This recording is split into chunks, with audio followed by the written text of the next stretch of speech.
Latino mic. Put your hands together and start clapping it up for Steve K!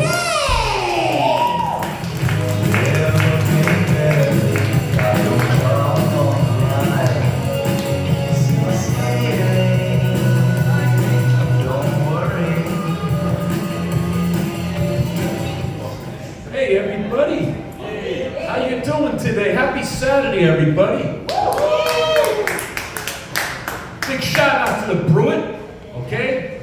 Gotta try that pizza. It's a banging pizza. Put the hot peppers on it and you're good to go.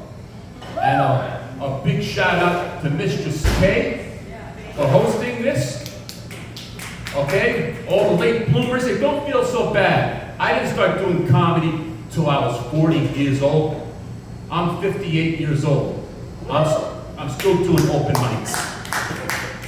Thank you. The only real gigs I ever got was bringer shows or comedy classes. I guess I just really suck, or people just don't like me. Anyway, Monique, is that your name? Serene. Serene, great set. And don't feel bad. You're not the only one who got in trouble in an airport. About in 2018, there was a disaster in Puerto Rico, and they had people from Puerto Rico coming to, I don't know what, they came to all the states, but they came to New York. And I worked for the state of New York.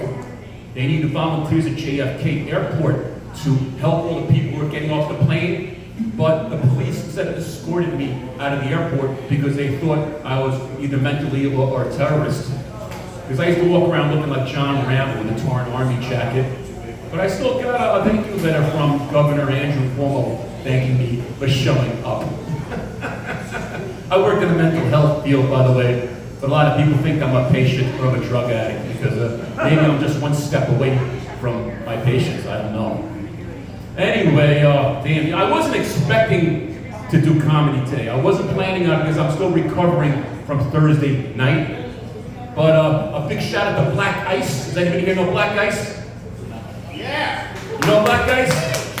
I got a direct message for Black Ice who's not here, okay? I got a direct message from Black Ice saying, hey, did you remember this comedy today at the Bruin? And I think, oh, well, I better show up. He's sending me a direct message. You know, I didn't feel like doing it, but it was on Bridger Avenue, and I kept seeing the ghost of James Brown saying, take it to the rich, Steve, take it to the rich. So I got to do clean comedy. I had to think of some shit, some stuff to come up at the last minute, you know? So I thought I took my childhood. There's no kids here anyway, you know? You're 21 right there. Keep it clean, yes. No murder. Mierda. I'll start with my childhood, okay? I got thrown out of preschool when I was about 3 years old because I was stealing other kids' lunch, eating other kids' lunches. And by the time I got to kindergarten, I was a class clown. I was always getting put in the corner. You know, I did pretty well between kindergarten and third grade. I was making friends.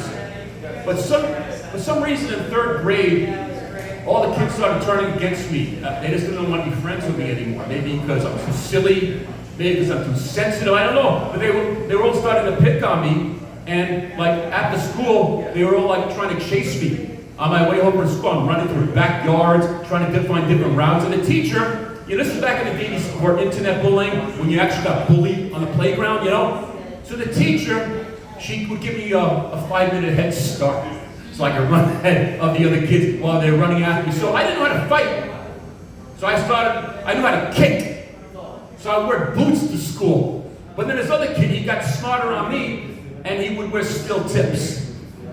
So this continued on to 6th grade. And then they did something worse. They started ignoring me. So I started doing all kinds of weird, bizarre things just for attention, which really didn't get me any attention at all. You know, but like when other kids were playing and there were groups on the playground, you know, hey, welcome. How you doing? Well, have a seat. Are you guys comedians? No. Oh, okay. Well, we got a nice group here. I'm talking about lousy childhood here. You want to hear about that? Have a seat. Good to have you guys here. But anyway, they started ignoring me, you know, all the kids on the playground, so I would just take a big, huge stick and just keep whacking it against the tree. And they didn't seem to care. And then by the time I was a teenager, I kind of gave up on having friends. I spent most of my time in my room playing with fire and sleeping. I had a red walls and red carpet in my room. It used to be a toy room, and I had pictures of mass murderers and the FBI's most wanted list all over the wall. And I was trying to get normal, but then when I was 14, I read this book called The Catcher in the Rye. And the teacher said, "Do you see how disturbed Holden is? Do you see how sick he is?" And I thought, you know, I want to be just like Holden. I want to be disturbed. I want to be sick. And then I got a taxi driver, and then I read this book called The Subway Stalker, about this guy who crawls under the tunnels from Hoboken to New York and kills people for the mob, and he owns a hardware shop. And thank God I'm doing comedy, and thank God I don't own a gun. It's a lot safer for society, you know. I do have OCD, by the way. Miss D was talking about twitches. I used to have mental twitches too. Instead of thinking, I can't stop thinking. My mind doesn't stop thinking. And then I have I can't stop it, so I smoke weed to slow down my mind. But then I get anxiety and I start drinking heavily. I spent the whole day yesterday recovering from drinking excessively Thursday night. I woke up yesterday morning soaking in piss. I hope that's clean. Okay? 10 o'clock in the morning, no air conditioning, I'm freezing my butt off. So then, like I said, I'm okay now. I'm not high. I'm straight. I'm doing clean and sober comedy, and you guys seem to be appreciating it. Thank you very much. My father was legally blind. He had macular degeneration. You know, and it was great because I could walk in the community. He wouldn't see me. He'd walk right by me. You know, but he had the greatest smell in the world. Stephen, I smell booze on your breath. Stephen, I smell sulfur burning. Besides that, you could walk right past him, you know, and he wouldn't see you on the street. He didn't know what you were doing. But then, a terrible thing happened. He got surgery in one of his eyes. He was able to see out of one of his eyes. So I couldn't hide from him anymore whenever we go out in the community. Damn, I'm getting near the end of my set already. Oh, well, all right, what the hell. You know, I don't get any look up the meaning to your name. Oh, got the 1 minute anyway, okay. Well, okay. You know what, guys? For you young people out here, don't believe everything you see on the internet, okay? Be a leader, not a follower. And that's all I have to say. I'm Steve K. Thank you very much. It was a great audience.